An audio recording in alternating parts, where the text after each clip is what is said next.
Tower of darkness.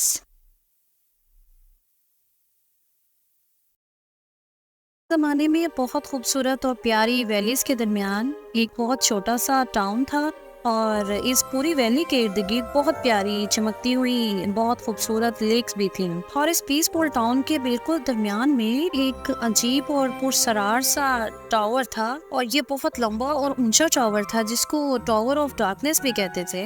ये tower देखने में इतना ही ऊंचा था जैसे लगता था कि शायद आसमान को छू रहा हो। टावर ऑफ डार्कनेस इतना ज्यादा ब्लैक था कि उसके इर्द गिर्द कितनी भी रोशनी क्यों ना होती, वो ऐसे लगता था कि सब रोशनियों को अपने अंदर जज्ब कर लेता है। टावर ऑफ डार्कनेस की चारों तरफ की जो वॉल्स थी वो बहुत ज्यादा डार्क ब्लैक कलर की और अजीब हॉरिबल सी थी। टाउन में ये टावर बहुत पुरसरार जगह पर मौजूद था और ऐसे लगता था जैसे सदियों पहले कोई इस टावर को बनाकर भूल ही गया हो। इस पीसफुल टाउन में एक बहुत प्यारी सी लड़की भी रहती थी और उस लड़की का नाम लिली था। लिली बहुत खूबसूरत और बहुत ज्यादा अक्लमंद लड़की थी। लिली को डिफरेंट मिस्टीरियस चीजें एक्सप्लोर करने का बहुत ज्यादा शौक था और इसलिए वो अपने इर्द गिर्द हमेशा ऐसी ही चीजों को तलाश भी करती रहती थी और उन्हीं के बारे में सोचती रहती थी। और लिली ने भी इस टावर ऑफ डार्कनेस के बारे में बहुत अजीबोगरीब बातें सुनी हुई थी और वो ये भी जानती थी कि यकीनन इस टावर ऑफ डार्कनेस में कोई ना कोई राज तो है जो ये इतने सदियों पुराना टावर है और बाकी सारे लोग इसके करीब भी नहीं जाते। एक दिन जैसे ही सूरज गरूब हुआ तो लिली के दिमाग में अजीब सी बात आई और उसने न जाने क्यों उस टावर ऑफ डार्कनेस की तरफ जाने का इरादा किया। और साथ ही लिली ने ये भी डिसाइड किया कि क्यों ना इस टावर ऑफ डार्कनेस के जितने भी सीक्रेट्स हैं उनको रिवील किया जाए और ये पता लगाया जाए कि आखिर इस टावर ऑफ डार्कनेस में ऐसी क्या चीज है जो सब इसके पास जाने से डरते हैं। बस यही सोचना था कि लिली ने उठाई अपनी छोटी सी लैंटर्न और चल पड़ी उस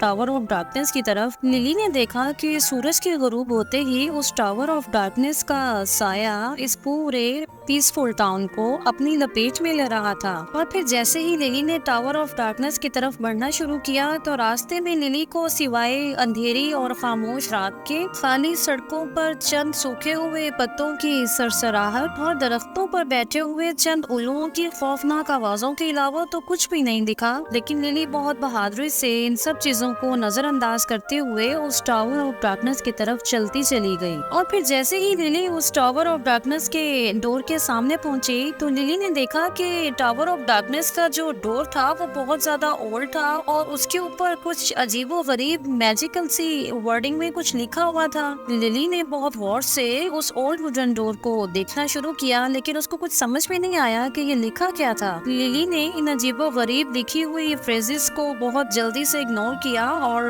दरवाजे को बहुत जोर से धक्का दिया। दरवाजा खुलने की आवाज बहुत ज्यादा खौफनाक सी थी और जैसे ही टावर ऑफ डार्कनेस का वो डोर ओपन हुआ तो लिली दूसरी तरफ की सारी सीनरी देखकर एकदम से हैरान रह गई कि टावर ऑफ डार्कनेस के अंदर इतनी ज्यादा डार्कनेस थी कि हर तरफ सिवाय अंधेरे के लिली को कुछ भी समझ में नहीं आ रहा था। तो लिली ने थोड़ा सा वेट किया और अपनी लैंटर्न को ऊपर किया और उसकी रोशनी से बाकी चीजों को देखने की कोशिश की। और फिर अपनी लैंटर्न की रोशनी में लिली को कुछ स्टेयर्स नजर आए और लिली ने उन तंग स्टेयर्स पर चढ़ना शुरू कर दिया। और जैसे जैसे लिली इन स्टेयर्स पर चल रही थी लिली को अजीब व गरीब आवाजें और अजीब सी ठंडक सी महसूस होने लगी थी। इस सारे खौफनाक मंजर को इग्नोर करते हुए लिली जल्दी से टावर ऑफ डार्कनेस की सबसे ऊपर वाली मंजिल पर जा पहुंची और देखा कि वहां एक बहुत बड़ा चैम्बर था। लिली ने देखा कि इस चैम्बर के बिल्कुल मिडिल में एक बहुत अजीब और एंशिएंट पेडिस्टल रखा हुआ था और इस पेडिस्टल के ऊपर एक क्रिस्टल वर्क बिछा हुआ था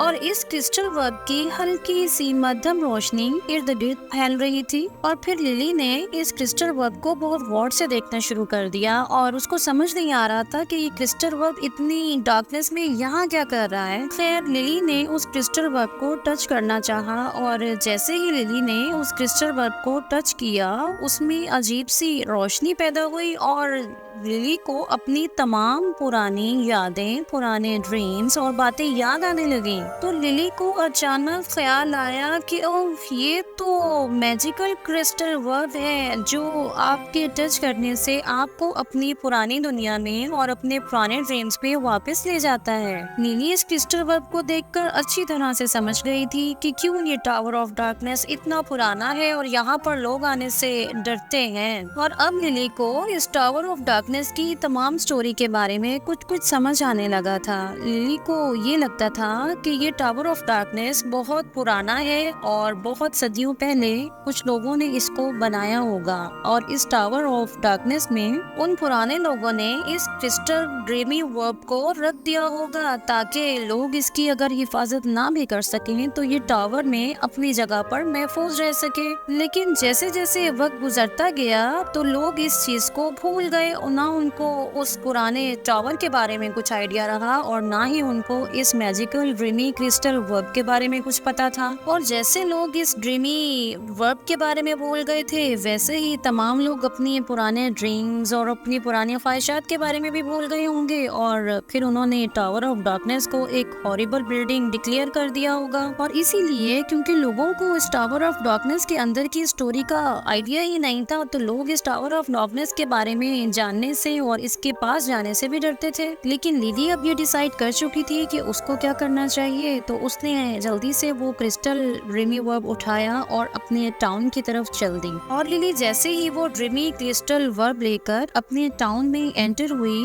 उसने वो क्रिस्टल ड्रीमी वर्ब अपने टाउन के बिल्कुल मिडल में प्लेस कर दिया। और फिर जैसे ही लिली ने उस क्रिस्टल ड्रीमी वर्ब को टाउन के बिल्कुल मिडल में रखा उसकी शाइन दुगनी हो गई और उस टाउन के रहने वाले तमाम लोग इस ड्रीमी क्रिस्टल वर्ब को देखकर बहुत ज्यादा हैरान भी हुए लेकिन बहुत खुश भी हुए। और टाउन के लोगों ने जैसे ही उस ड्रीमी क्रिस्टल वर्ब को टच करना शुरू किया तो बहुत सारे लोगों के पुराने ड्रीम्स और पुरानी ख्वाहिशात वापस आने लगी। बहुत सारे लोगों को अपने भूले हुए ड्रीम्स को दोबारा से याद करने का मौका मिल गया। उन्होंने अपनी पुरानी स्टोरीज को याद करना शुरू किया और इस तरह टाउन के लोग जो अपनी पुरानी मेमोरीज को भूल चुके थे उन्होंने इस ड्रीमी वर्ब को टच करते हुए उन मेमोरीज को रिकॉल करना शुरू कर दिया। और बहुत सारे टैलेंटेड पेंटर्स जो अपनी इस पेंटिंग की हैबिट को ऑलमोस्ट भूल ही चुके थे उन्होंने भी इस क्रिस्टल ड्रीमी वर्ब को टच करते हुए अपनी पेंटिंग्स करना दोबारा से स्टार्ट कर दी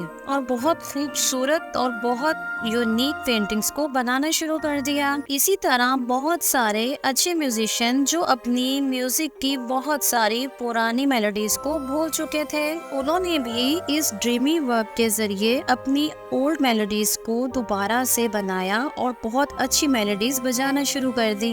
इस पीसफुल टाउन में बहुत ज्यादा इनोवेटर्स भी थे, ऐसे इनोवेटर्स जो बहुत अच्छी और पुरानी मशीनरीज बनाना जानते थे लेकिन वो अपनी इस लाइफ में बिजी होकर अपनी तमाम सलाहियतों को ऑलमोस्ट भूल चुके थे। वो लोग भी इस ड्रीमी क्रिस्टल वर्ब को देखते हुए अपनी पुरानी सलाहियतों को दोबारा से रिन्यू करते हुए फिर से बहुत ज्यादा पुरानी और ओल्ड मशीनरीज को बनाना शुरू हो गए। और इस तरह इनोवेटर्स ने स्मॉल टाउन में बहुत ज्यादा पुराने कॉन्ट्रैप्शंस बनाना स्टार्ट कर दिए। लिली की इस बहादुरी से, लिली की बहादुरी और मेहनत से और उस ड्रीमी क्रिस्टल वर्ब की वजह से इस स्मॉल टाउन के लोगों के भूले हुए तमाम ड्रीम्स और उनकी वो तमाम बातें जो वो कर सकते थे उनको वापस से याद आने लगे थे। और अब वो टावर ऑफ डार्कनेस किसी खौफ की अलामत नहीं रहा था बल्कि अब वो बहुत खूबसूरत और बहुत सारे लोगों के ड्रीम्स को याद करने की पावर्स के साथ खड़ा हुआ था। और लिली ही वो बहादुर लड़की थी जिसने इन लोगों की उन पुराने ड्रीम्स को वापस लाने में इनकी हेल्प की थी। और इस तरह से वो टावर ऑफ डार्कनेस बहुत खूबसूरत और बहुत ड्रीमी बन गया था और लोग अब उसको देख के डरते नहीं थे बल्कि वहाँ पर जाकर अपने ड्रीम्स को रिकॉल करते थे। और वो ड्रीमी क्रिस्टल ऑर्नामेंट भी अब वापस उस टावर में चला गया था जहाँ उसकी ओरिजिनल जगह थी। और इस तरह इस छोटे से स्मॉल बट पीसफुल टाउन में टावर ऑफ डार्कनेस की बजाय अब टावर ऑफ लाइट की स्टोरी याद की जाती थी। और इस टावर ऑफ लाइट के पास जाकर लोग हमेशा लिली अपने ड्रीम्स और उस क्रिस्टल ड्रीमी वर्ब को याद करते थे।